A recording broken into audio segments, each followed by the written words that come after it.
galera, beleza? Como é que vocês estão, meus amigos? O vídeo hoje tá aqui em 4 partes e ontem tivemos um baita escândalo internacional com direito à FBI que envolve essa linda donzela ao lado do Lula, Patrícia Leles. E eu quero falar sobre isso. Quero relembrar algumas coisas que já aconteceram no Brasil que envolvem essa senhorita. Mas antes, quero começar falando sobre Lulinha e José Dirceu. Dirceu que andou falando algumas coisas sobre a direita, sobre o PT, o que deve ser feito, o que não deve ser feito. Já quero abrir o vídeo falando sobre isso. E quero trazer depois uma série de coisas que envolvem o dia 8. Algumas movimentações também eleitorais da turma da esquerda que vai nos dar base para o assunto seguinte, que eu acho que é o assunto mais importante do vídeo de hoje, né? O mais principal não existe. Mas enfim, no dia de ontem, Bolsonaro falou uma coisa, quero mostrar para vocês já devem ter visto, quero deixar o meu comentário sobre isso, quero relembrar algumas coisinhas e quero mostrar para vocês, aos meus olhos, qual o problema de muita coisa que está acontecendo a nível de direita. E aí, para não ficar apenas de críticas, etc, tudo mais, no dia de ontem, nós tivemos aí a votação nos Estados Unidos, lá no estado de Iowa. O Trump, assim, obliterou, ele venceu em todos os counties, seria o que, os condados. De 99, ele venceu em 99. E aí tem 2 tweets, na verdade 3, um do Verdivaldo e 2 do Vivek, que eu quero mostrar para vocês. E eu acho que vocês vão falar, cara, a gente não podia ter uma direita assim no Brasil? Não é isso daqui, principalmente os 2 tweets do Vivek, e aí vocês vão entender porque eu vou querer falar sobre algumas coisinhas que envolvem o seu Sérgio Moro e Deltan Dallagnol, o novo inquérito que foi aberto ao longo do dia de ontem. Aí sim, falamos da Patrícia Leles e no final aquelas notícias do Brasil do Dilma, o Brasil que deu errado para vocês, não para os campeões nacionais. Temos que falar deles, mas vamos lá. Direita está ganhando disputa político-cultural, diz José Dirceu. Eu acho que não dá para discordar muito disso daí. Quando você olha o que vem sendo debatido, o que vem sendo discutido, principalmente nas redes sociais, esse discurso da turma da esquerda, ele está cada vez mais afugentando pessoas, inclusive gerando embates dentro da própria esquerda, principalmente essa turma identitária, né? Aquela esquerda mais raiz. A turma não está se dando mais tão bem como se dava antigamente. Por outro lado, a turma da direita, por falar o óbvio, e pregar aqueles valores que as pessoas aprenderam em suas casas, não precisa de nenhum livro, nem nada, é só, cara, isso aqui é o básico do básico do básico. As pessoas estão vendo e isso tá deixando claro quem tá do lado da normalidade e quem tá tentando fazer uma revolução na sociedade. E o Dirceu sabe disso. O Dirceu sabe. Aí ele fala, né? O ex-ministro da Casa Civil, do primeiro governo Lula, José Dirceu, afirmou neste domingo que a direita está ganhando disputa político e cultural no Brasil e defendeu uma atualização política, teórica e de organização para o PT. Nos últimos meses, eu venho falando, gente, temos que dar um próximo passo, temos que dar uma amadurecida, precisamos ter um projeto de país. Cara, evolução constante. Você acha que o Dirceu, ele também não está olhando nessa direção? Cara, e o que é que o PT defende? Não tem mais, não existe mais uma agenda. O PT defende tudo menos o trabalhador. Nem caberia mais chamar de Partido dos Trabalhadores. Enfim, as declarações foram dadas em entrevista ao Pod 13 Bahia, podcast do PT da Bahia. Durante a conversa, Dirceu afirmou que, ainda que não só o PL de Bolsonaro, mas legendas como PP, Republicanos, União Brasil e PSD estão ficando fortes. Só que aqui o contexto muda. Muda. A força que esse partido tem é totalmente diferente da força, eu acho, da turma de Bolsonaro, né? E aí ele fala, construindo novos diretórios pelo país. Aspas. O PT vai fazer um congresso em 2025. Precisamos pensar como vamos fazer uma mudança no PT. Se nós analisarmos a situação da direita, não é só parlamentar e eleitoral, também diretório, territórios e militância. PP, PR, PL, PSD, União Brasil, eles estão ficando fortes. Hoje o Brasil está muito politizado e em disputa político-cultural e a direita está ganhando. A força que esses partidos do Centrão têm é a força da máquina. É a força da máquina. Não é uma força cultural. Gente, de boa, qual é o deputado do dito Centrão que tem um engajamento, que fala o que o povo quer ouvir? Normalmente, né, o padrão é o feijão com arroz. Muita emenda, faz as obras, muita inauguração, vote em mim, tem a base, vereador, reelege o cara, a vida toda. Na entrevista, Disseu reforçou autocríticas, vocalizadas recentemente por Lula sobre a estrutura do partido. Segundo ele, um partido poderia ser 10 vezes maior, dado ao apoio eleitoral e social da sigla, aspas. Uma das tarefas principais é a disputa político-cultural e dos territórios. Nesses anos, houve uma mudança social e cultural enorme, por causa do fundamentalismo religioso, por causa da ocupação dos territórios, por força dos partidos de direita, e nós recuamos. Vimos agora no 1º de maio, não houve uma mobilização nacional. O Lula não tem apoiadores, não tem ninguém para botar na rua. Na conferência eleitoral do PT, realizada em dezembro de 23, Lula fez críticas à atual capacidade política da sigla. Temos que nos perguntar por que um partido muitas vezes no discurso diz que tem toda a verdade e só conseguiu eleger 70 deputados. Por que tão pouco se a gente é tão bom? Será que estamos tentando convencer o povo das nossas verdades? Ou temos que aprender com o povo para falar com eles? E este ponto, engraçado, acho que semana passada, em um dos vídeos, eu falei com você o seguinte, falei, gente, quem tinha me dado esse toque foi a Paula Schmidt. Ela mesmo falando, né? Assim, pô, na hora que você vai falar sobre, sei lá, um empresário, isso daqui, aquilo, outro, ao invés de falar, ó, olha aqui a turma da esquerda, às vezes fala, ó, olha essa turma aqui, sei lá, olha esses oligarcas, olha essas elites, né? Olha a elite. Ela fala assim, a modificação de termos, né? O termo tanto faz, mas o ponto da situação envolveu o quê? Falar de uma forma que vai que um desavisado, um petista, abre o vídeo sem saber, aí ele vê e fala, nossa, né, realmente as elites, aí ele acaba meio que concordando sem nem perceber. E ela falando sobre isso, né, a necessidade de adaptação. E aí ontem, uma amiga minha tava me falando sobre isso, ela falou que tava olhando na rede social, às vezes quer falar de um assunto ou outro, e ela fica assim, cara, às vezes eu posto um assunto que tem até a ver com o que tá acontecendo, e às vezes as pessoas não entendem. Às vezes as pessoas não entendem ironia, não entendem isso, não entendem aquilo outro. Se a própria direita às vezes não tá entendendo o que eu tô tentando falar, como é que eu posso fazer para falar com a esquerda? Como que eu posso fazer? Eu não tenho a solução para isso. Eu não faço a mínima ideia. Mas percebam que a turma da esquerda, pelo menos os cabeças, estão preocupados com isso. Eles estão preocupados como conseguir alcançar as massas. Como conseguir chegar no coração das pessoas. Fala o que for, aí acho que ninguém vai discordar. Bolsonaro é um cara bastante carismático. Bolsonaro consegue falar e ser ouvido. Consegue o uso das palavras, o jeito de gesticular, não sei. Sei que o povo escuta o cara. O cara tem o seu jeito aí particular de se comunicar. Indo em direção contrária ao que disse a Glaze, Disseu disse que foi quase uma covardia não ter havido total apoio às propostas econômicas do Haddad. Outro papel do partido é sustentar o governo, apoiar o governo. Quando o governo apresentava uma política, nosso papel é apoiar. No caso do Haddad, é quase uma covardia não dar apoio total a ele para aprovar todas as medidas que ele queria, porque todas as medidas que ele queria transformam o déficit zero num mal menor. E aqui não é que o Disseu está concordando com a política econômica do Haddad, ele só está falando óbvio que assim, cara, no final do dia, no frigir dos ovos, essas briguinhas, etc., óbvio que aqui é tudo um teatro, no final do dia todos são amigos, estão todos do mesmo lado, mas no final do dia, essas idas e vindas acabam por criar algumas tensões que são meio que desnecessárias. É melhor que tá todo mundo apoiando. Além de dizer que o PT precisa se reconstruir e se atualizar ao que foi no primeiro governo Lula, Disseu analisou que o partido pode ampliar o número de vereadores por causa da figura de Lula, mas também apontou que será preciso calcular parcerias políticas com outros partidos. Acho que podemos ampliar muito o número de vereadores. Lula tem 60% de voto em mais de 2.000 municípios brasileiros. Tem que eleger vereador nesses municípios, nem que seja 1, 2. Temos que disputar onde temos chances de vencer em cidades médias e grandes. E temos que nos apoiar nos aliados em quem podem vencer. Nosso governo não é só do PT. Aí veja agora.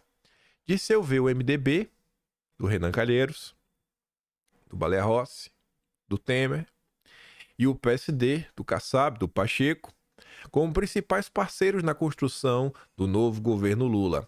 Além do PSB, PCdoB, PSOL, PV e PDT, esse é um governo que inclui o PSD e MDB, sempre digo. O PSD, o MDB e o PT juntos são 160 deputados e quase 40 senadores. Isso não quer dizer que vamos ter unidade em questões econômicas, mas é a frente ampla. Aí, pegando um gancho neste final, pra mostrar o absurdo, a hipocrisia que é isso daí, vejam esta nota da Folha de São Paulo, que saiu até antes da fala do Disseu. Na verdade, no mesmo dia, né? Mas não acho que a menina que escreveu, que foi a Leija Maria, não acho que ela assistiu a entrevista do Disseu. Mas tá ali, ó. A falácia do golpe. Coalizões do PT com golpistas só comprovam que o que ocorreu em 2016 foi um processo legítimo de impeachment. Ela diz assim, ó, golpe é coisa séria. A ruptura institucional repentina com a derrubada de um governo legítimo e a tomada do poder por grupos que não haviam sido designados legalmente para o comando do Estado. Mas, para o PT, tal fenômeno parece ser banal. O partido ainda trata o impeachment de Dilma como golpe, mas mantém alianças com quem teria contribuído para a tal quebra do regime democrático. O atual vice-presidente da República apoiou o impeachment. O Alckmin. Marta Suplicy, chamada por convocada, venha, se filia o partido, você vai ser a vice do Boulos, também apoiou o impeachment. Coalizões com fins eleitorais são normais, mas golpeados, unidos a golpistas, imagina Salvador Allende, caso não tivesse, né, falecido numa chapa com Augusto Pinochet. Ela aqui também puxou a corda, né? Mas no final do dia, essa é a política brasileira. Esse é todo amor que houver nesta vida. Então, mas não tem nenhuma coerência. E tá todo mundo vendo. Tá todo mundo vendo. Estão todos juntos. Não existe mais diferença. O PT hoje é o principal partido do establishment.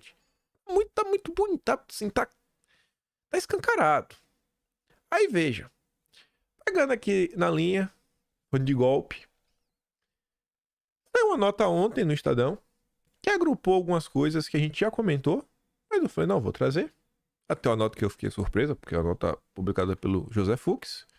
O José Fux foi um dos primeiros jornalistas, talvez o primeiro, que em março de 2019 soltou uma nota lá no Estadão, falando da direita jacobina, já começavam a aparecer os nomes, que meio que já dava um direcionamento até para uma lista. E aí veio toda a confusão ao longo do ano de 2019. E esse mesmo Fux, agora em 2024, fala. Narrativa de que tentativa de golpe no dia 8 é fantasia, extrapola a bolha bolsonarista. Então, cara, as pessoas que acham que não teve golpe, elas não estão resumidas aos bolsonaristas. A maioria do Brasil, ele vai falar isso ao longo da nota, a maioria do Brasil não compra a história do golpe. E, mesmo escrevendo no consórcio, ele fala do consórcio. E é isso eu fiquei surpreso. Eu falei, não, eu tentei comentar essa nota, tem que trazer para deixar registrada. De repente, em minha celebração no dia 8, ficou claro que nem só os bolsonaristas e os fascistas e a direita radical contestam a percepção de que ao invadir e depredar a sede dos três poderes, os manifestantes promoveram uma agressão à democracia e ao Estado democrático de direito. Não apenas pelas ausências do presidente da Câmara, né, do Lira, e de 15 governadores na cerimônia, ele selecionando os governadores. No mesmo dia da solenidade, uma pesquisa divulgada pela Atlas Intel mostrou uma realidade bem diferente da versão propagada pelo noticiário, por autoridades do Executivo, do Legislativo e do Judiciário, olha agora, e até por representantes da direita democrática chamada pelos bolsonaristas de direita limpinha. Lembrando que ele falou, mostrou uma realidade bem diferente da versão propagada no noticiário. O Estadão, em seu editorial, enquanto veículo, enquanto CNPJ, falou que foi golpe. O Estadão falou que foi golpe. Enquanto jornal, falou que foi golpe. A Globo, até filme, até documentário. De acordo com a pesquisa, a gente falou dela, apenas 18,8% das pessoas afirmaram acreditar que a tomada do poder à força era o principal objetivo da turma. Ninguém comprou a narrativa. A narrativa da tentativa de golpe, sem que um único disparo tenha sido disparado pelos manifestantes e sem que houvesse um único veículo blindado nas ruas para apoiar a infantaria, também passou a ser contestada à luz do dia por vozes da esquerda e mesmo por integrantes do governo. Aí ele cita: o Aldo Rebelo, a gente comentou na época, concedeu entrevista para o Poder 360. O Aldo falou, é uma fantasia dizer que os ataques do dia 8 foram tentativa de golpe. Depois ele traz a fala completa. O deputado federal, o ex-deputado federal e ex-ministro das comunicações de Lula, Miro Teixeira, também deu entrevista para o Poder 360. Tem a mesma percepção de Rabelo ao dizer que os atos do dia 8 não representam tentativa de golpe. E o Múcio, que concedeu entrevista para o próprio Estadão no dia 6, disse que havia pessoas que desejavam o golpe, mas o que acabou acontecendo foi um ato de vandalismo. Diante do rolo compressor operado por autoridade do Executivo, do Legislativo, do Judiciário, para impulsionar a narrativa da tentativa de golpe, o resultado da pesquisa Atlas Intel e as afirmações de Múcio, Miro e Rebelo são um alerta incômodo de que a sociedade, ou boa parte dela, tem sua própria visão dos acontecimentos. E ela tem pouco ou nada a ver com a versão propagada por representantes da alta patente dos três poderes e... esta é a última frase do texto, reforçada pelo noticiário. Falei, nossa. E aí uma coisa que eu tava refletindo sobre essa nota aqui, não tem nem muito a ver com o assunto. Hoje, tentando entender o que aconteceu no passado, que às vezes não tem um relato ser um pouco mais organizado, mais resumido do que aconteceu, aí tento pegar às vezes uma notícia e outra, eu vejo, cara, como você minimamente assim organizar algumas notícias em sequência, às vezes ajuda a entender. Aí isso às vezes tá na minha cabeça, né? Inclusive quando eu vou separando algumas notícias, porque agora eu sei, beleza. Não é só falar o que ocorreu de importante, que acho que vale a pena prestar atenção. Mas como tudo que eu trago em vídeo vai pro Atlas e tem coisa que eu não trago em vídeo que também vai, o Brasil tá acontecendo mais coisas do que dá tempo de falar, e aí eu elenco as prioridades. Isso daqui, talvez essa nota sozinha, ela nem represente muita coisa. Mas quando você coloca essa nota, junta a outras coisas que aconteceram, os eventos, as entrevistas, né, da época, aqueles editoriais, falando lá do evento, né, vocês devem lembrar, teve editorial crítico, tiveram notas críticas, principalmente diante da postura do Lula, radical demais, transformou a situação no ato político eleitoreiro. Na hora que você vai colocando tudo isso, você vai juntando os eventos dos meses, daqui a 5 anos, 10 anos, que a memória, até das pessoas que têm boa memória não tiver tão boa, tá tudo registrado. Tudo bonitinho assim, em ordem, organizada, por mês, ordem cronológica, para agrupar os eventos. Que depender da gente, ninguém vai distorcer o que realmente aconteceu. Aí veja. Isso daqui eu acho que talvez seja até mais forte do que a pesquisa. Site do governo sobre democracia, lançado no dia 8. Agora, olha que manchete descarada. Registra mais de 6.000 acessos. Se fosse o governo Bolsonaro, se fosse o oposto, petistas fazendo, porque a imprensa ia falar que no máximo foi um ato de vandalismo. No máximo, não é isso, ia falar que foi só uma manifestação. Mas se fosse o governo Bolsonaro fazendo um site para falar sobre que a esquerda aprontou e tivesse 6.000 acessos, a imprensa, em vez de falar mais de 6.000 acessos, a imprensa ia falar que o site teve míseros 6.000 acessos. Na verdade, eu acho que a nota seria o seguinte: fracasso total. Site do governo Bolsonaro que tenta emplacar narrativa falaciosa não teve quase nenhum acesso. Gente, foram 6.000 acessos. Sabe quantos dias? Olha aqui, ó. O site repositório digital para a construção do Museu da Democracia, lançado pelo Lula no dia 8, registrou 6.766 acessos até a sexta-feira. Passado 4 dias, nem 7.000 pessoas abriram o site. Se é que são perfis diferentes, pessoas diferentes. Às vezes pode ser a mesma pessoa que abriu o site várias vezes. Às vezes o cara atualizou, o site contou 2 vezes. Então, na melhor das hipóteses, menos de 7.000 pessoas foram ver o site do Lula. Tá igual a live dele. Ninguém assiste. Ninguém tá interessado. Ninguém. Aí uma coisa também que eu quero deixar registrado, e aqui é bem rápido, fiquei muito surpreso. O Luiz Nassif, um lulista de carteirinha raiz, aquele nervoso, vermelho, chefão lá do jornal GGN, num programa que ele fez aí nos últimos dias, ele fez uma homenagem a vários generais, almirantes, brigadeiros das forças.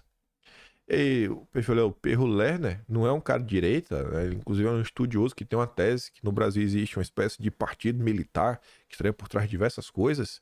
Ele posta assim, ó: isso aqui é o final de um programa do Nassif, de GN de ontem. Como diz o ditado, na vida, tirando os discos do Oswaldo Montenegro, tudo tem um lado bom. O lado bom é que os generais homenageados por ele vão passar a maior vergonha de suas vidas. Ganharam um carimbo de melancia na testa. Aí, a turma do Lula faz uma homenagem ao Fernando Azevedo Silva, ex-ministro da Defesa, Puyol, ex-comandante do Exército, Almirante Ilques Barbosa, o ex-comandante da Marinha, ex-comandante da Aeronáutica, o tenente brigadeiro Antônio Carlos Moretti Bermudes, general Eugênio Pacelli Vieira Mota, esse aqui vocês devem conhecer muito bem, Barras Torres, aquele da Anvisa, né? Contra-almirante da Marinha e diretor da Anvisa. Eita, que esse aprontou, mas esse aprontou, viu? General Fernando José Santana Soares e Silva, chefe do Estado-Maior do Exército. General Paulo Roberto Rodrigues Pimentel, ex-comandante da AMAN. General Sérgio da Costa Negrais, secretário de Economia e Finanças. E eu acho que esse é o último, General José Luiz Dias Freitas, ex-comandante de operações terrestres. Então eu falei, vem aqui, né? A turma da esquerda tá fazendo uma homenagem para eles. Não custa trazer e avisar para vocês. Aí pegando aqui um bonde, voltando um pouco para a questão eleitoral, o antagonista nos conta que este ano eleitoral, o governo Lula vai gastar pelo menos 1,5 bilhão em propaganda. Imagina como não tá a Rede Globo. Imagina como é que não tá o sorriso da turma da Rede Globo. Eu acho que é assim que o Disseu quer ter um melhor desempenho nas eleições deste ano. Mas vamos lá. Vamos falar de eleição. No dia de ontem, teve um vídeo aí de Bolsonaro. Ele tá comentando sobre uma entrevista que o Valdemar deu. Entrevista não. Ele participou de uma entrevista, né? Tava um podcast da vida meio flopado. E, se não me engano, foi em dezembro do ano passado. E repercutiu nos últimos dias. O pessoal fez um recorte de uma fala do Valdemar em relação ao Dilma. Já entro nesse contexto. Aí vamos aqui ouvir o que Bolsonaro falou. O áudio tá meio ruim, mas que vocês já viram. Eu traduzo a parte principal.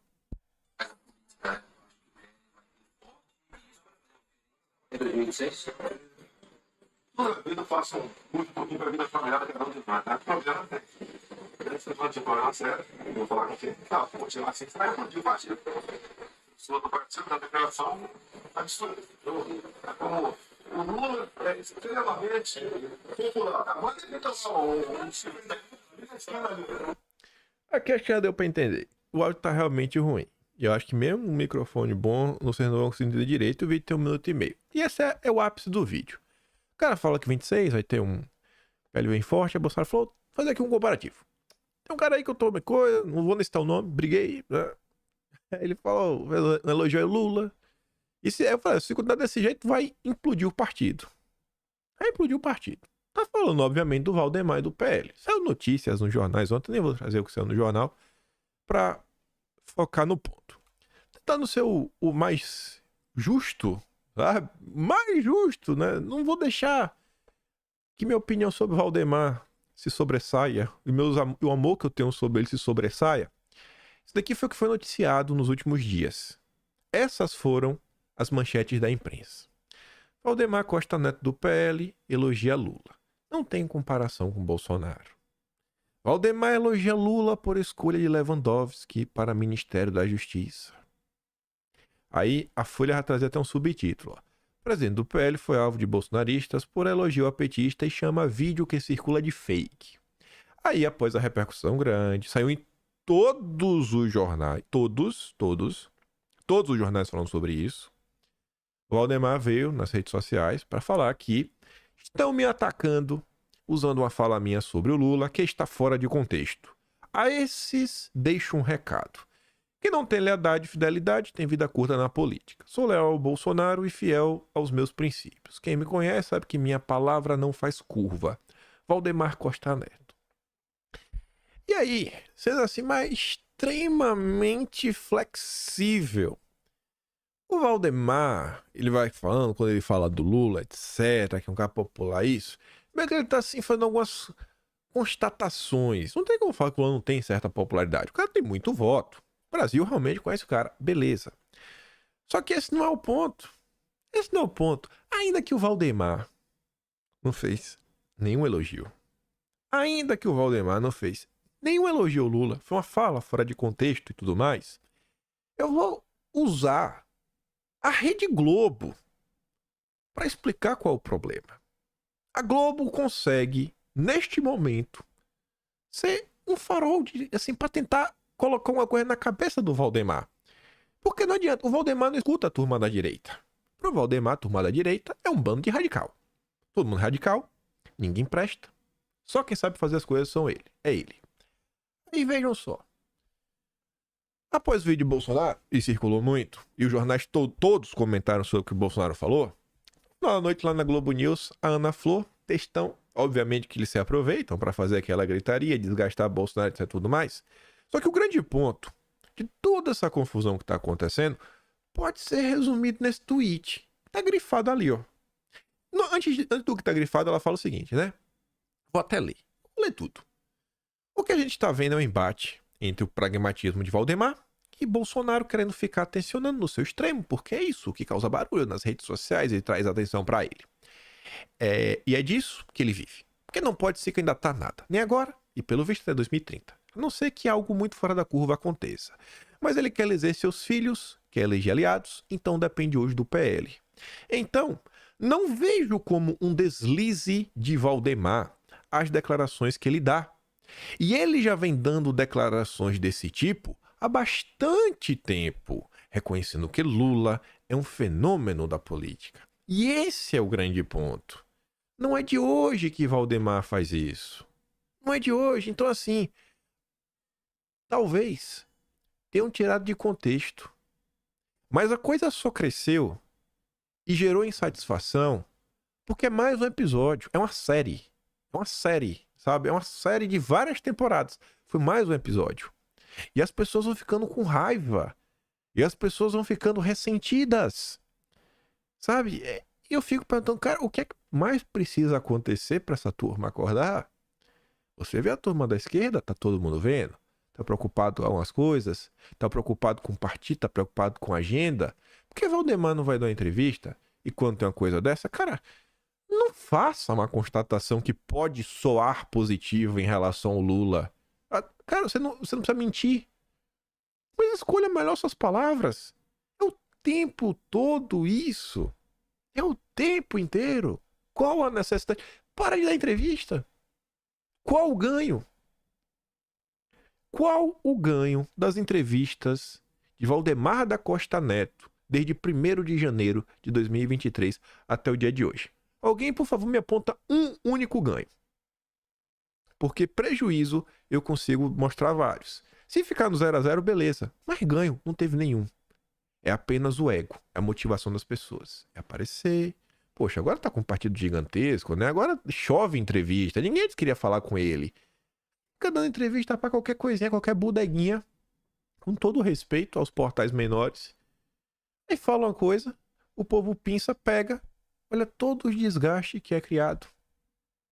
A turma do PT tá pensando num programa partidário, qual o projeto deles, o que é que vai fazer, o que vai deixar de fazer. E Valdemar tá preocupado com si, com o próprio ego. Mas a palavra dele não faz curva. Então assim, falta, minimamente, sabe, um senso de urgência, um simancol, pensar antes de falar. É o básico do básico do básico. Eu fico de cara sem conseguir entender, sabe? Assim, falando, cara, sério mesmo, é difícil, Valdemar. É tão difícil assim. Aí veja, pegando uma provocação deste tweet, nem é o tema em específico que envolve a questão das chuvas, mas a provocação, e aí vocês vão entender. E aí eu tenho 2 tweets muito bacanas para mostrar para vocês, bacana mesmo, dá inveja. Tweets de dar inveja. Carlos Bolsonaro posta o seguinte: por onde anda a esquerda e os isentões, que mesmo com o presidente Bolsonaro indo em loco e fornecendo todo o apoio quando alguma tragédia acontecia, era massacrado com todo o amor com as narrativas diárias do sistema e hoje silenciam como jamais visto para cobrar o mesmo afinco o chefe Lula, né? Cadê essa turma? Porque quando era Bolsonaro, agora o Rio tá um caos. Ninguém cobra o Lula. Os isentões não cobram Lula. Cadê a turma? Quando era Bolsonaro, os liberais, os isentões, as pessoas que tinham interesse na posição, todo mundo vinha nem com um gafanhoto. Agora não, você não vê ninguém. A esquerda, óbvio que a gente não vai ver. E aí, pegando essa mesma provocação, vamos botar o oposto. Quando acontecia uma coisa, nem falar de tragédia de chuva nem nada, e que você via que claramente Bolsonaro estava certo, que não precisava ter nenhum tipo de especialista, pessoas comuns, trabalhadores, iam na rede social, usava o Google e conseguia desmentir a imprensa. E você não via uma alma santa, político, empresário, etc., aparecer para reforçar a opinião, que isso é para compartilhar, que isso é para dar um RT. Que você ia chegar assim, sabe, não, vou dar aqui um RT, velho, porque isso aqui é uma verdade. Verdade é importante andar pra frente, pô, meu perfil tem mais de 1 milhão de seguidores, eu vou dar um RT. Tipo um Sérgio Moro da vida. Tipo um Deltan Dallagnol. Tipo um Romeu Zema. Tipo um Ronaldo Caiado. Pessoas que querem o espólio de Bolsonaro. Pra dar um RT. Que não cai o dedo. O cara pensa, compartilhei, só isso. Nem tem o trabalho de escrever. Eu tô falando isso pra vocês porque, como eu disse, Trump vence, obliterou. De 99 counts, né? Não sei se é condados a tradução. Venceu em todos. Ontem lá em Iowa. E o Verdivaldo fala o seguinte: a dimensão massiva, histórica da vitória de Trump deveria levar a alguma autorreflexão sobre o que causou o completo colapso da fé na legitimidade das instituições de autoridade e justiça dos Estados Unidos, através da qual os eleitores dele ignoram tão facilmente 4 casos criminais, tratam como irrelevantes, se não como uma vantagem. Vê o que está acontecendo, não acho que ele é criminoso, acho que ele está sendo perseguido. Que tipo que está acontecendo no Brasil? Mas esse não é um tweet interessante que eu acho que vocês vão ficar com inveja. É isso daqui, ó. Eu fui me perguntando, será que um dia as lideranças políticas brasileiras terão algum tipo de semelhança com isso? Uma mínima semelhança? Eu gosto bastante do Vivek, acompanho ele muito antes dele sequer... Ele podia ter um plano de ser político, mas o Vivek era o cara que ia lá na MSNBC pra falar da agenda anti-SG. Ele tinha lançado lá a Strive, né, a asset dele, que não fazia nenhum tipo de investimento em SG nem nada. Ele começa batendo nessa tecla e vai crescendo, vai crescendo, vai crescendo, vai crescendo, se lança pré-candidato a presidente. E aí, veja como são as coisas. Dia 13 agora. O Trump não usa o Twitter. Ele usa lá a rede dele lá, né? The Truth Social. E aí chegaram nessa rede e fez uma postagem contra o Vivek. Será que foi o Trump que fez? Isso aí possivelmente foi alguém da campanha dele. O Vivek diz que meio que não vai responder, mas meio que responde. Até faz isso. Mas veja só. Veja isso daqui, ó. Sim, vi a postagem do Truth Social do presidente Trump. É uma atitude infeliz de seus conselheiros de campanha. Não acho que o fogo amigo seja útil. Donald Trump foi o maior presidente do século XXI e não vou criticá-lo em resposta a esse ataque tardio. Conheci dezenas de milhares de habitantes de Iowa em mais de 390 eventos aqui e eles estão profundamente preocupados, e eu também, que este sistema não permita que o Trump chegue perto da Casa Branca novamente. Parece que eles não vão parar por nada para mantê-lo longe do poder. Eu estou preocupado com Trump. Estou preocupado com o nosso país. Levantei-me contra as perseguições contra Trump e o defendi a cada passo. Apareci no Tribunal de Miami em solidariedade após sua primeira acusação federal. Apresentei uma demanda, foi ao Biden, ao Doge. Apresentei esta semana um amicus brief ao Supremo Tribunal dos Estados Unidos, pedindo-lhes que anulassem a decisão do Colorado. Prometi retirar-me das votações primárias do Maine e do Colorado, se eles removerem Trump, apelando a DeSantis e Haley para fazerem o mesmo. Mas temos que abrir os olhos. A última vez, teve o Fique em Casa, a interferência das Big Techs. Agora, os mesmos bilionários que financiam os processos contra Trump são os que tentam apoiar a Nikki Haley. A mesma, né, MSM Mainstream Media, o mesmo consórcio que critica Trump, está elogiando a Nikki.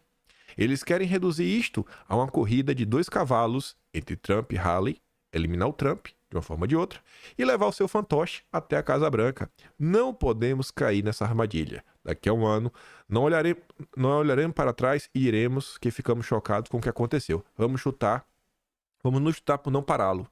Nosso movimento deve continuar vivo. Movimento. Grupo. O American First não começou em 2016. Começou em 1776. Devemos aos nossos pais fundadores fazer a coisa certa para o nosso país. Quero salvar Trump e salvar este país. Vamos fazê-lo juntos. Você não virá nenhum fogo amigo de mim. Agora imagina, durante o governo Bolsonaro, com todo aquele caos acontecendo, tu já imaginou se essa turma, que foi eleita inclusive em 2018 com apoio de Bolsonaro, e a turma que quis se eleger, alguns se elegeram em 2022 com apoio do voto dos bolsonaristas, tu já imaginou se a gente tivesse na direita postagens assim? Isso porque ele tá competindo contra o Trump. Se tem a prévia, né? Que dentro do Partido Republicano, eles disputam entre si e é escolhido um. Aí este um vai disputar com Biden. Tu já imaginou?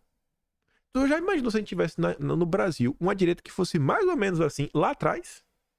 Eu não tô cobrando isso daqui da tia do Zap, do tio do churrasco, do primo, da prima, do cidadão comum que tá indignado. Não tô cobrando isso daqui nem de jornalista, fazedor, nada.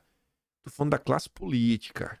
Quem tem a caneta, né? Pessoas aí que tinham destaque até no próprio Poder Judiciário, que se vende agora como direita, que não mexeram uma única pena. Uma única pena. E pra mim, isso daqui, sabe, é o oposto toda essa questão do Valdemar. Que fica aí, não, mas aqui, tá dando aqui uma apoio pra Bolsonaro, não sei o que, papapá, pele jovem, pele 60 a mais. Mas no final do dia, cara, sabe, tá fazendo por tu mesmo. Mas mesmo mal ainda tá aí uma coisa ou outra, né? Pelo menos tem um partido, tem uma legenda, precisa ter no Brasil. Mas e o resto? Ninguém se move por nada. Ninguém se move por nada. Por tanto tempo, cada um quis ser o pai da direita. Até que ficou claro. Quem acompanhou 2018, eu não sei quando vocês começaram a acompanhar, mas assim, eu botava a mão na cabeça e falava, meu Deus do céu, velho, ainda tá tão discutindo quem é o candidato da direita, vocês estão de brincadeira comigo. Não, mas não sei o quê. Não, mas, né, o ideal seria Amoedo, mas a gente tem que passar primeiro por um choque, então 4 anos de Bolsonaro, depois mais 4 anos de Amoedo. Eu falei, não, não. E isso já foi no final, porque antes ainda tava se discutindo se realmente Bolsonaro saia de chapa, ou se não viu o Mourão, se fazia isso, e outros nomes. Eu falei, cara, e ninguém queria aceitar. Não, ninguém queria. Aí bota isso, bota aquele outro. Aí quando já não tinha mais o que fazer, então pega Bolsonaro. Vai ser Bolsonaro. É um negocinho que eu fico de cara, velho. E não avança. Você vê, o cara consegue citar o American First, não começou em 2016, começou em 1776. Se fosse para traçar um paralelo, era como falar o seguinte: a ascensão da direita no Brasil, ela não começa em 2013. Isso começa em 1500. Quando, por uma motivação quase divina, e o exemplo disso daí é você pegar os Lusíadas para dar uma olhada, a pessoa se joga no mar para passar 3 meses, não tinha GPS, não tinha RD, não tinha nada, fala, rapaz, parece que tem uma terra lá, vamos ver. E vem Brasil. Sabe, você vê, a história do Brasil é épica. Mas ninguém, é um discurso, não. Eu vou fazer isso, vou reduzir o tamanho de Estado. E vou aumentar o espaço aqui pros empresários, meu amigo. Que é o que no final do dia os liberais fazem. Você olha a diferença do material humano que você tem. Óbvio que a direita lá tem muito mais tempo. Depois o Veco fez esse tweet, ó. Isso aqui foi ontem. Toda esta campanha é sobre falar a verdade. Não atingimos nosso objetivo esta noite e precisamos de um patriota. Eu gosto dessa palavra, viu? Que prioriza a América na Casa Branca. Um patriota que valorize o Brasil no Planalto. Nossa, as pessoas falaram alto e claro sobre quem elas querem. Esta noite, suspendo a minha campanha e apoio Donald J. Trump e farei tudo o que eu puder para garantir que ele seja o próximo presidente dos Estados Unidos. E tem gente no Brasil que, quando é cobrado, fala: no segundo turno eu fiz tudo o que eu podia para eleger Bolsonaro. Já tava eleito, já tava... Pelo amor de Deus, tu tava com medo porque tu sabia o que ia acontecer se o Lula vencesse. Enquanto a turma, antes da eleição, já tá trabalhando, fazendo de tudo. Aí, ó, renuncio a minha, estou suspendendo a minha campanha. Não, no Brasil era o contrário. Temos que separar do Bozo, sem perder o apoio dos eleitores do Bozo. Aí passa o tempo, aí a direita vai e abraça essa turma. Tô falando do Deltan Dallagnol. Tô falando dele. E a gente vai falar dele agora. Porque veja só. Eu adoro relembrar essas coisas. Minha Nossa Senhora. Adoro relembrar. Eu gosto de relembrar isso. Jogar assim na cara dos bestas. Sabe? Os bestas que eu digo é o próprio Deltan e o Moro. Que se fazem de besta, mas de besta também não tem nada. No dia de ontem, a Globo News, a Daniela Lima, revelou em primeira mão, só ela tem, que é sigiloso, mas ela sabe do que tá rolando. O Supremo abre inquérito para apurar acusações contra Moro por supostas irregularidades na Lava Jato. Aí veja, o ministro, ele seguiu manifestações favoráveis tanto da Polícia Federal, que foi a favor desse inquérito, e da PGR. Em nota, Moro disse desconhecer a decisão, que não houve qualquer irregularidade no processo de quase 20 anos. A decisão a qual a CNN teve acesso foi tomada em 19 de dezembro e está sob sigilo. A determinação foi revelada pelo G1. Aí você fala... Aí você vem, né? Lula não gosta do Moro, né? É a PF do Lula que está contra o Moro. Não podemos aceitar isso. Peraí. Se você gosta do Sérgio Moro, respeite a vontade dele. E confie no que o Moro disse. Porque eu quero lembrar de vocês alguma coisa. Quando o Moro trai o Brasil, quando o Moro sabota o governo Bolsonaro e direciona todos os alvos para a direita ser perseguida, no dia 24 de abril de 2020, estas foram as manchetes. Moro elogia a autonomia da Polícia Federal em governos de Lula e Dilma. Aí você fala, eu não confio no Metrópolis. Eu sabia disso. Aí eu fui buscar um jornal de direita, a Gazeta do Povo, que o Deltan Dallagnol trabalha. Moro cita governos do PT e diz que gestões Lula e Dilma garantiram autonomia à Polícia Federal. Você tá vendo como são as coisas? Aí você quer que eu tenha pena do Moro? Aí vamos ter pena? Moro fez uma denúncia caluniosa para derrubar o governo. E foi após a saída dele que a coisa começou. A primeira busca e apreensão contra a turma da direita, que começou a escalada, foi em 27 de maio de 2020. Quem apanha não esquece. Pergunta lá se a Bárbara esqueceu o dia que ela acordou cedo com a turma na casa dela. Pergunta lá se ela esqueceu. E tantos outros. Aí, o que foi que o Moro disse na época? Tá aqui, ó. Veja e leia a íntegra do pronunciamento em que Moro anunciou a saída do governo. É certo que o governo da época tinha inúmeros defeitos, falando do PT, da Dilma, do Lula, aqueles crimes gigantescos, corrupção que aconteceu naquela época, mas foi fundamental a manutenção da autonomia da PF para que fosse possível realizar esses trabalhos. Então, assim, primeiro ponto, você não pode criticar a Polícia Federal por causa desse inquérito. Aí você fala, mas e o Poder Judiciário? E o Poder Judiciário aí? E o Poder Judiciário? A gente vai confiar no Poder Judiciário? Então, aí você tem que escolher se você gosta do Moro ou se você tá contra ele. Porque se você tá contra o Moro, você tem que torcer pra ele se dar mal. E se você tá a favor do Moro, você tem que confiar na justiça. 2 de junho de 2020. 5 dias após... 6, né? Porque o mês de maio são 31. 6 dias após a primeira busca e apreensão. Nos Estados Unidos, país que serve de modelos a muitos, Estabeleceram o princípio da supremacia da Constituição e a Suprema Corte como intérprete. Ninguém sério questiona o poder dela de dar a palavra final. Isso daqui é caráter. É você utilizar uma máquina para destruir o seu adversário, mas quando é com você, você chora. É uma coisa que o Moro não sabe o que é. Agora chegou a vez dele. Assim, ó, se o Moro... o Luciano Ayan foi muito importante tudo que aconteceu. Para todo aquele material.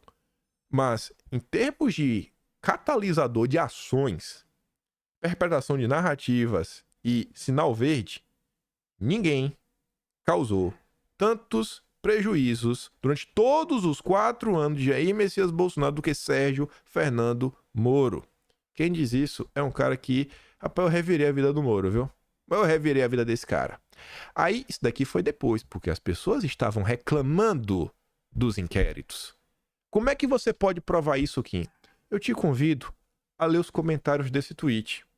E se você tiver com preguiça para ir, eu separei alguns comentários que fizeram pro Moro.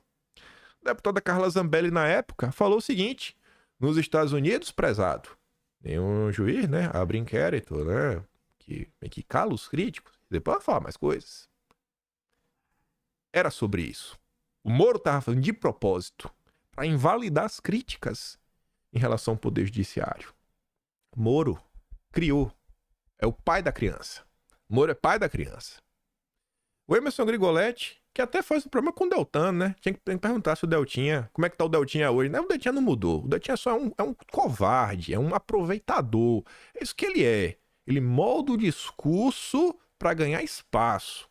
O Emerson tá lá com o Deltinha. O Emerson é gente boa. Bom advogado. Foi advogado de várias pessoas dos inquéritos. Ele sabe as dificuldades que ele teve. Nunca ouvi falar de nenhum advogado sem acesso aos autos.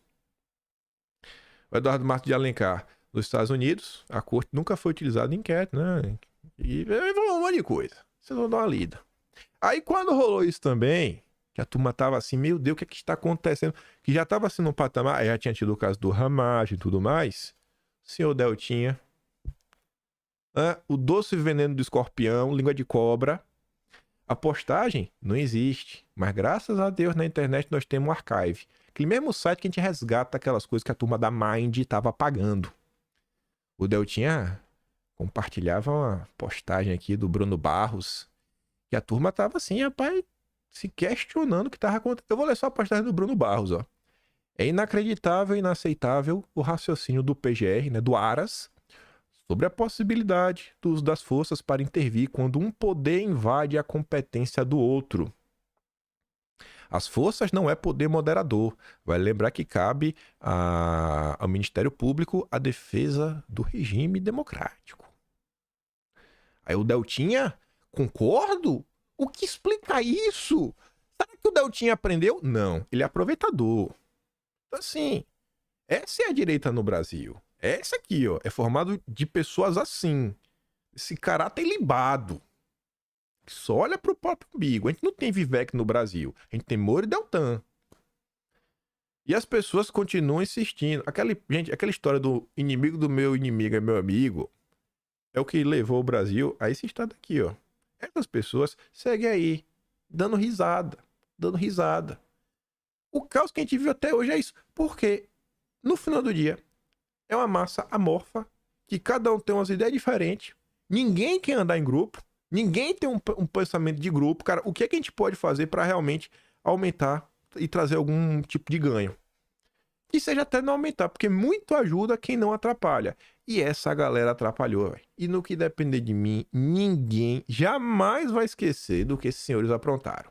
Mas vamos lá. Vamos falar da Patrícia Leles. Não, quando eu vi isso aí, não me perdoa. Não tem como eu não comentar. Que tanta coisa que esses caras aprontaram. O que esses caras aprontaram contra o Brasil, Moro e Dallagnol, não tá no gibi. Eu fico de cara. Assim, é você ver o que aconteceu. Fala, cara, meu Deus, velho. Como é que o povo não percebe o que tá acontecendo? Eu até pensei em colocar no vídeo a foto do Moro com o Dino, que foi essa. Eu falei, eu nem vou apelar pra isso. Nem vou apelar. Eu vou trazer aqui, ó. O que aconteceu lá atrás? Você toca o coração das pessoas. e vê que esses dois, eles não são vítima. Eles são a causa. Né? Eles não são o que está acontecendo com ele não é a consequência. Eles são a causa disso tudo. É tudo bem. Ontem, Patrícia Leles, uma pessoa muito conhecida, principalmente pela direita, ganhou destaque. Saiu até na Globo. Entenda a acusação contra Patrícia Leles por se passar de advogada de imigração e fraudar clientes em mais de 700 mil dólares. FBI procura brasileira. Multiplica por 5. 3 milhões e meio. Eita, poxa. Aí, tá aqui, ó. Postagem oficial do FBI. Tá em inglês aqui a tradução, né? A tradução do Google é meio ruim. Enfim. Cidadão brasileiro indiciado por acusações de fraude eletrônica, transações monetárias ilegais e roubo de identidade agravado por supostamente se passar por advogado de imigração para fraudar clientes. Em 12 de janeiro de 2024, a ré, Patrícia de Oliveira Souza Leles Bolim, não se encontra sob prisão preventiva. Se você tiver informações sobre o paradeiro dela, ligue para #FBI WFO no número 202-278-2000 ou para o escritório local do FBI. Então, se você tiver algum ajude que encontre a Patrícia, ela está foragida. Aí, para entender por que esse caso ganhou tanta repercussão ontem, veja como são as coisas, né? Quem é Patrícia Leles? É o personagem central dessa nota. Patrícia Leles, a universitária que desafiou Feliciano, coleciona histórias mal contadas. Casamento fictício no castelo da Cinderela na Disney, a embaixadora da ONU. A jovem de Brasília, que acusa o deputado federal de tentativa de violentá-la, protagoniza uma série de histórias controversas. A mais recente, que envolve o parlamentar, virou caso de polícia. É uma pessoa que há muito tempo vem se utilizando da sua língua para causar problemas. É da escola de política Deltan Dallagnol e Sérgio Moro. Aqui foi 2019, ó. Só Raquel Dodge leva a Patrícia Leles a sério. Aprontar no Brasil é uma coisa, aprontar nos Estados Unidos é outra. Eis aquela que o Jornal Nacional chamou de jornalista só para me desgastar. Se falasse Patrícia Leles, todos saberiam quem era. Aí tá ali, moça que uma ação contra Eduardo Bolsonaro vira caso de polícia nos Estados Unidos, desde 2019. 2020.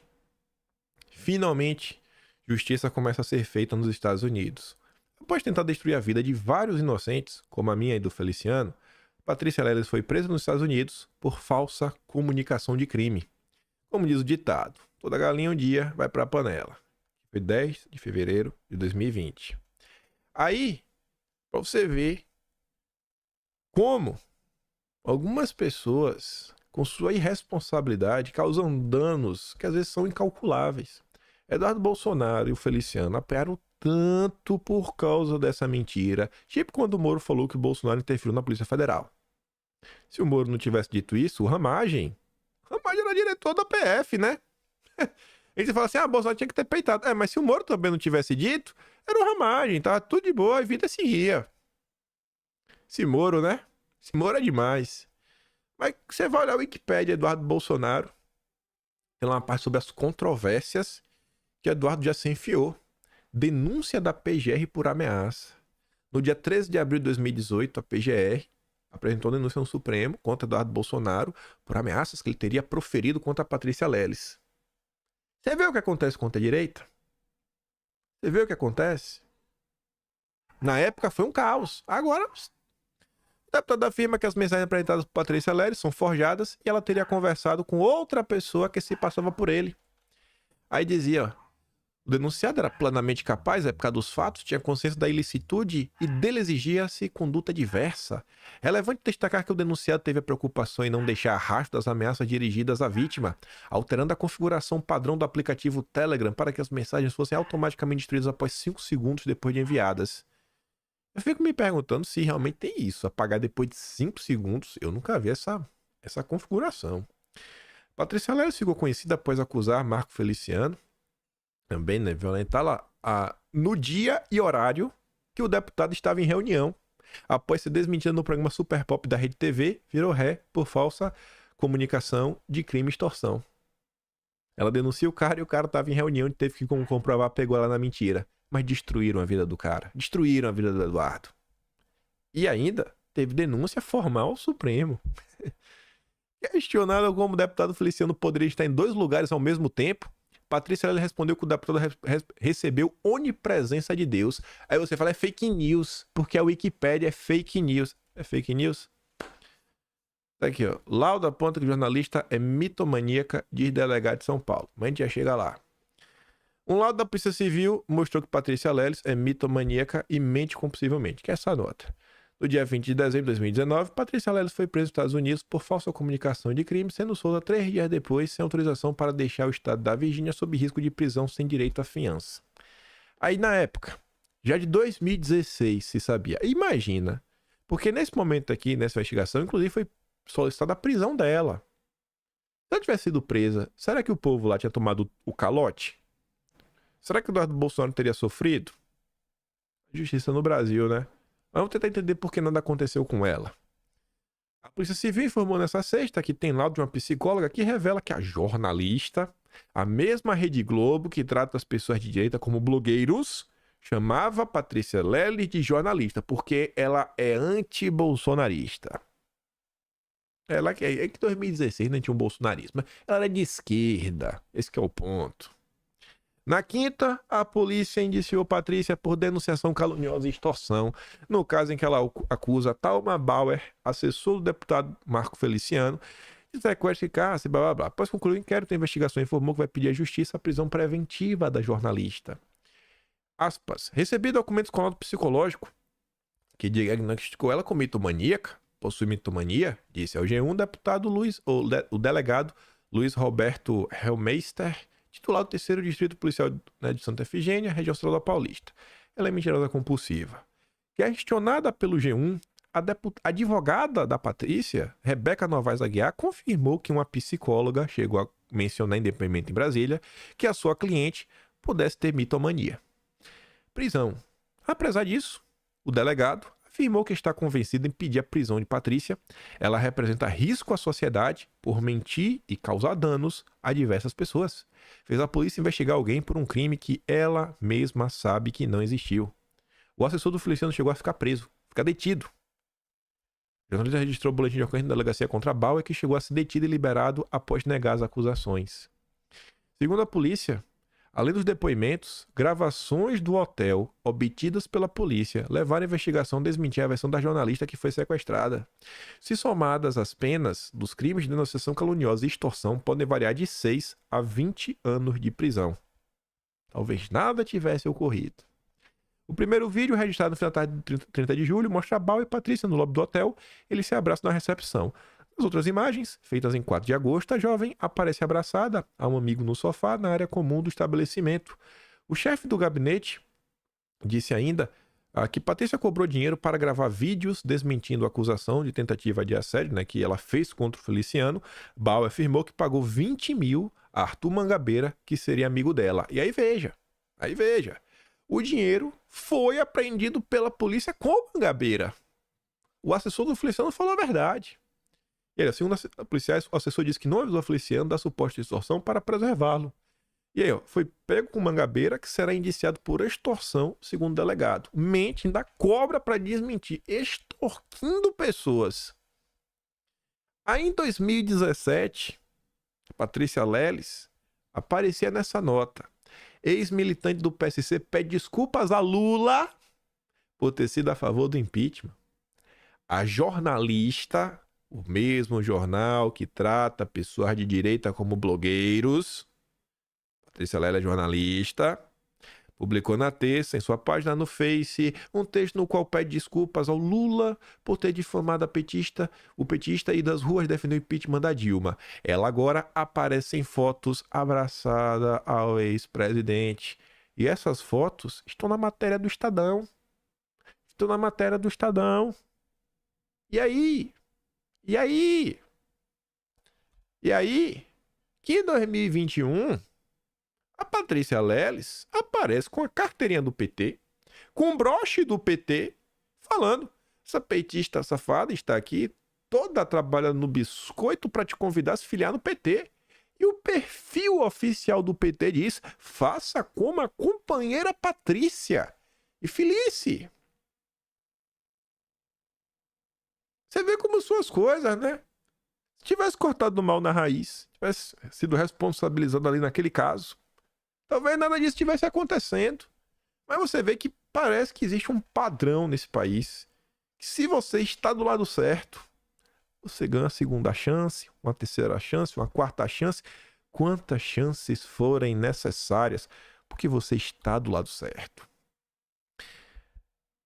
Aqui em 2019, Patrícia Leles é acusada de calote por ex-funcionários da sua campanha. Patrícia acabou se tornando figura carimbada em sites de mídia próximos ao PT. Tem um monte de live. O Nassif, do GGN, que fez homenagem aos militares. Ela fez live lá no GGN, viu? Algumas. No entanto, a série de denúncias em redes sociais contra ela surgiram no começo do ano. A ativista foi acusada de calote por um grupo de 12 pessoas que trabalharam em sua campanha. Aí a nota do Metrópolis traz esse tweet. No site do Metrópolis ele tá meio cortado. Aí eu abri o tweet, né, completo. Tem aqui um oi. Lucas Souza de oi.